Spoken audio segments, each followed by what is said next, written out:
This is Tamworth, New South Wales, a town known for its country charm, a quiet haven for families, and its world-renowned country music festival. But beneath the tranquil facade lies a disturbing truth, a story as shocking as it is unbelievable. What if I told you that this picturesque regional town harbors secrets that could rattle the very core of Australia's governance? What if those whose job is to protect and serve are complicit in crimes that violate public trust at every conceivable level? Sit tight, because by the end of this video, you'll see Tamworth differently. This is the story of how corruption tears apart the backbone of society and why we need to pay attention. Tamworth Regional Council, a trusted institution, or so we thought. In 2017, Mayor Colin Murray traveled to China on what was supposed to be a productive business trip. Little did the public know about the illicit deals he engaged in. With intentional tortious interference, anti-competitive trade practices, and blatant acts of circumvention, all committed on foreign soil, the repercussions were catastrophic for not only local businesses, but for the broader Australian economy. Contracts for major property sales were cancelled on a whim, and assets, worth millions, were instead handed over for free. Yes, you heard that right. For free. All while promises of national-scale development and incredible sporting infrastructure, like baseball, swimming, and more, were left to gather dust. And where was the accountability? It certainly wasn't with Paul Bennett, the general manager at Tamworth Regional Council, who went so far as to send threatening correspondence to counterparties, investors, and even strategic partners in various industries. Instead of safeguarding public interests, contracts were shredded, dreams were sabotaged, and the region's bright future was effectively dimmed. Meanwhile, Colin Murray climbed the political ladder, bolstered by a network of corrupted allies like Barnaby Joyce and Kevin Anderson. Today, he occupies a strategic position as chairman of Infrastructure Australia, a role he owes entirely to nepotism and complicity in fraud, not merit. You think that's all disturbing? There's much more. This goes beyond your run-of-the-mill political scandal. We're talking about $210 million in fraudulent activities tied to surface water licenses and misinformation campaigns, money laundered through domestic and international banks. And no, this is not accidental mismanagement. These acts were deliberate. Entire systems were weaponized. Banks, contracts, legislation, pieces on a chessboard manipulated to profit a callous few, while the true stewards of the public trust looked away. And what do Australians get in return? Lost industry opportunities, sabotaged expansions, and a crippling debt that will burden future generations. Tamworth Regional Council didn't just betray Tamworth, they betrayed an entire nation.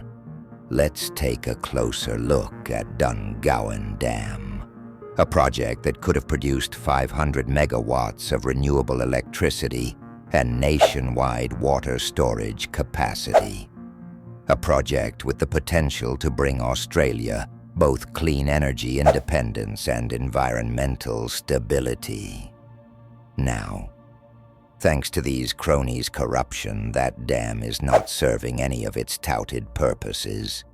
Instead, the funds disappeared into a financial ether filled with bribes, offshore accounts, and empty promises. Where is the new infrastructure? Where is the transformative economic progress? If you can't see it, it's probably because it doesn't exist. And what's more baffling, this vast scale of fraud warranted a royal commission, but has mysteriously gone underreported. Why? Because everyone invited to this party got their slice of the poisonous pie. So let's zoom out for a moment and truly examine the so-called public service. Because this isn't limited to Tamworth. It's systemic, a national epidemic. Under the guise of treasuries and budget allocations, equality and workplace systems, Australia's public service isn't solving problems. It's creating them. In fact, it's a rogue organized criminal enterprise hiding behind the veil of bureaucracy, drug trafficking, racketeering, property theft, even forced enslavement. Yes, forced enslavement. Communities are being destroyed while those destroying them wear badges, carry guns, and swear allegiance to the law they actively break. Now take the case of a prominent businessman who came to Tamworth, working in good faith to invest in people, infrastructure, and the greater national economy. What did it get him? Smear campaigns, violent targeting, and the systematic dismantling of his legal rights. He planned to create 27,000 jobs, contributing $10 billion in prosperity to the area, but instead faced institutions dead set on sabotaging his vision. His businesses were harassed, employees turned against him, and public servants, including members of law enforcement, orchestrated violent intimidation tactics. Why? To muscle him out of his own investments and shut down his transformative efforts. And the implications are devastating. Poorer communities, rising unemployment, skyrocketing drug use, the hallmark of a region systematically stripped of hope. The crimes against him were backed by Tamworth's own council, judiciary, and police force, facilitating an environment where impunity reigns supreme. What was supposed to be a collaborative effort to uplift a region became a blueprint for exploitation and greed. The nation loses foreign investors, industries retreat, while criminals, not CEOs, dictate Australia's economic future. If it sounds dystopian, it's because it is. This isn't just harming Tamworth, it's creating ripple effects that cripple the entire nation. But corruption doesn't thrive in isolation. It infects all layers. Look at our magistrates' courts, once assumed to deliver justice and fairness. But every file, every case, hides backdoor deals, strict liability crimes swept under the rug, and the iron grip of a legal system designed not to uphold justice but to suppress accountability. These aren't honest mistakes. They are intentional. Your taxes are lining the pockets of predators, not protectors. The crimes have no immunity, yet they persist because those responsible write the laws that grant themselves unchecked power. Here's the most chilling revelation. Many of the crimes destroying Tamworth and by extension communities around Australia aren't being conducted in dark alleys or underground bunkers. They're happening in government offices and glittering boardrooms.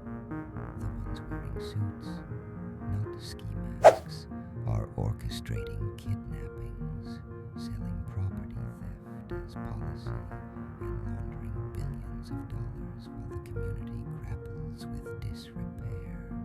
Hospitals are failing, schools are underfunded, small businesses have doors permanently closed, and yet they manage to find millions to bail out their friends while condemning hard-working Australians to generations of poverty.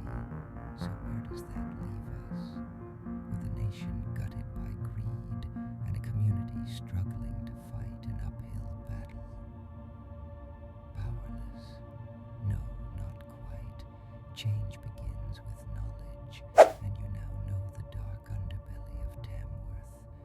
What happens next is up to us, to hold these people accountable, to demand their removal from positions of authority, and to advocate for the repatriation of stolen funds and resources. The people of Tamworth and all of Australia deserve a government that operates for the people, not for profit. But we have to act. After all, Tamworth is just one town in a nation caught in the crosshairs of corruption. This is not a one-off incident. It's systemic, and it takes brave, unwavering voices to confront it head-on.